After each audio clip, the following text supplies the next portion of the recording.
Victory at all costs, victory in spite of all terror, victory however long and hard the hard may be, for without victory, there is no survival. Those who can win a war well can rarely make a good peace, and those who could make a good peace would never have won the war. I am prepared to meet my Maker. Whether my Maker is prepared for the ordeal of meeting me is another matter. The monarchy is so extraordinarily useful. When Britain wins a battle, she shouts, "God save the Queen." When she loses, she votes down the Prime Minister. Things are not always right because they are hard, but if they are right, one must not mind if they are also hard. Courage is rightly esteemed the first of human qualities because it has been said, it is the quality which guarantees all others.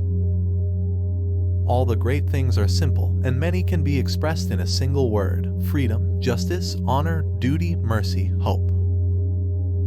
What is the use of living? Is it not to strive for noble causes, and to make this muddled world a better place for those who will live in it after we are gone? There is only one duty, only one safe course, that is to try to be right and not to fear to do or say what you believe to be right. Courage is what it takes to stand up and speak. Courage is also what it takes to sit down and listen. Socialism is a philosophy of failure, the creed of ignorance, and the gospel of envy. Its inherent virtue is the equal sharing of misery. To build may have to be the slow and laborious task of years. To destroy can be the thoughtless act of a single day. Do not let us speak of darker days, let us speak rather of sterner days. These are not dark days, these are great days, the greatest days our country has ever lived.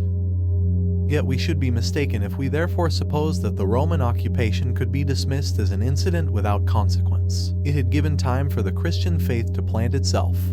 When I look back on all these worries, I remember the story of the old man who said on his deathbed that he had had a lot of trouble in his life, most of which had never happened. If you travel the earth, you will find it is largely divided into two classes of people. People who say, "I wonder why such and such is not done," and people who say, "Now who is going to prevent me from doing that thing?"